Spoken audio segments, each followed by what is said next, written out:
Everyone has behaviors that they fall back on, but sometimes these behaviors can be detrimental to your success. Perhaps a coworker has a different idea than you about the next steps in a project, and your automatic reaction is to jump in and adamantly explain and defend while your path is really the right one. This may lead to a heated conversation where nothing gets resolved and the project actually gets derailed.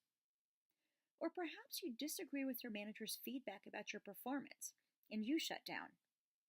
Both of these reactions are absolutely natural. However, they can both be detrimental to your career. You can learn how to override these automatic responses and this emotional hijacking by following some steps.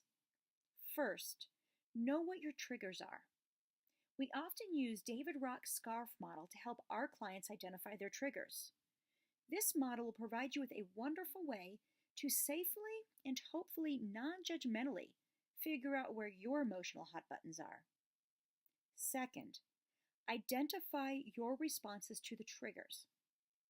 This can be interrupting, becoming aggressive, micromanaging, jumping to conclusions, shutting down, or a number of other unproductive behaviors. Third, test your self-assessment of the first two steps by journaling your triggers and responses for at least 1 week. We have our clients keep a notebook handy, and anytime they feel a semi-strong emotion, they write down the situation, who was involved, and their emotional and physical response. Then we take the notebook and we identify a pattern or a theme for the triggers and the responses.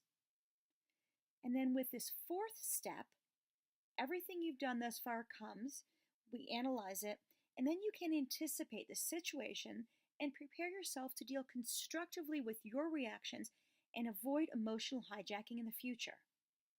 For example, if careful listening is your goal, but frequent interruption is your default behavior, you need to rehearse a plan for better listening before any high conflict meeting.